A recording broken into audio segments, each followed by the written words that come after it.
Mit navn er Ken Mathiasen. Vi kigger på en optimeringsopgave. Der skal fremstilles et vindue, der har et rektangel i bunden, og så er der en halvcirkel ovenpå. Omkredsen skal være 9 meter, og vi skal finde det største mulige vinduesareal. Det er en opgave, der i geometrien minder lidt om den, der hedder 2811.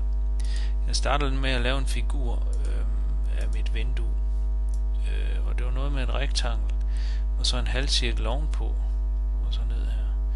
En halvcirkel har jo en radius, der hedder R. Jamen, hvis det er radiusen R, så må min bredde af mit vindue være 2R. Vi kan sige, at jeg har mit rektangel og min halvcirkel. Højden på mit rektangel, skal vi ikke bare kalde den H. Nu har jeg så fået lavet min lille skitse her. Så vil jeg prøve at have sat nogle bogstavsudtryk op. Jeg har for eksempel T. Det kan jeg prøve at definere som 2R gange H.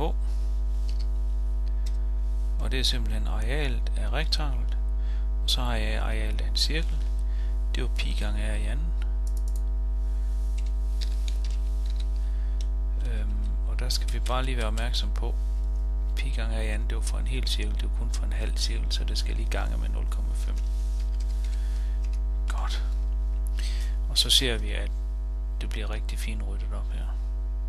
Skal vi prøve at kigge på et udtryk for omkredsen. Omkredsen, det vil så være de 2R plus en højde. Altså der plus en cirkel, og en cirkel den hedder 2 pi R.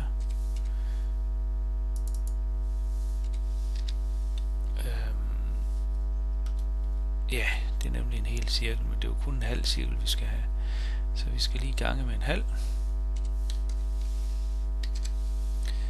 Og så kommer vi den og op og ned der, og så skal vi lige have den sidste side med H her. Sådan. Så får vi også ryddet op i det. Det udtryk jeg har her, det er jo min omkreds. Omkredsen er lige med. Jeg ved jo, at det skal jo faktisk være lige med 9 det her. Så 9 skal være lige med det her. Sådan. Og kan vi prøve at vende det udtryk om, sådan at der står H er lige med. Fordi hvis jeg har noget, der står H er lige med, så kan jeg jo indsætte det i den øverste her. Og det kan jeg jo gøre, når jeg har en ligning, så kan jeg bruge min solve-funktion. Solve et eller andet med et lighedstegn i, og hvis jeg nu skriver komma H her, så vender den om, så der står H er lige med. Havde jeg skrevet komma R, så vender den om, så der står R lige med. Så det prøver vi. Så har jeg H udtrykt her. Det H her, det vil jeg rigtig gerne have sat ind i den her udtryk for T. Så nu skriver jeg lige T som funktion af R. Kolon er lige med. Og det var jo den, der var der. Altså det er mit areal, jeg udtrykker her, men jeg har mit H inde i her. Og det duer jo ikke. I stedet for det H, der skal jeg skrive det, der står der med minuset, sådan der. Og så gør jeg det, jeg skriver Ctrl C, og så maler jeg H op, og så skriver Ctrl V. Sådan. Det siger den, det ved den godt, hvad det er. Skal vi lige prøve at skrive TR? Bare for at se, om den ved, hvad det er. Så har den ryddet op i det, så ser det så fint ud. Godt. Og jeg aner ikke, hvad det betyder, det er et eller andet volapyk. Når vi skal lave en optimeringsopgave, så har vi jo et areal udtrykt ved noget andet. Og så er det, når vi så differentierer det her udtryk, så finder vi der, hvor vendetangenten, eller hvor tangentens hældning den er 0. Det er altså, hvor der er et toppunkt eller et bundpunkt. Så det, der skal ske nu, det er, at vi skal have differentieret TR. Og det gør jeg med den her funktion. Jeg skal differentiere i forhold til R, og hvad er det, jeg skal differentiere? Det er TR. Sådan. Så får jeg det der. Det er simpelthen min T-mærke af R. Når T-mærke af R er lige med 0, der har jeg min optimale radius. Jamen, det kan jeg da bare regne på. Og det gør jeg jo simpelthen, fordi et eller andet, der er lige med 0, det er altså det der, jeg maler, highlighter og trykker enter.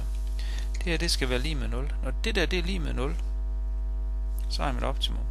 Så det får jeg min computer til at løse, og så skriver jeg lige komma R, fordi så lyser den med hensyn til R. Godt. Når min radius den er 0,126, så har jeg det største vinduesareal. Det er da utroligt. Og hvor stort er arealet så? Jamen, mit største areal, det har jeg her. Hvis jeg nu skriver T af R her, der, T af R, og taster Enter, så får jeg udtrykket ud. Men hvis jeg nu ved, at R, den er det her 1,26, 1,26022. Det tal, der kommer ud nu, det er mit areal, der er størst. Smukt. Det er svaret på opgaven. Skal vi lige kontrollere, hvad nu hvis radius havde været 1? Det er jo min lille monotoniundersøgelse, jeg er i gang med her. Hvad nu hvis radius havde været 1? Så havde arealet været 5,4, det er altså mindre. Okay, det tyder på, at jeg er fat i et godt tal.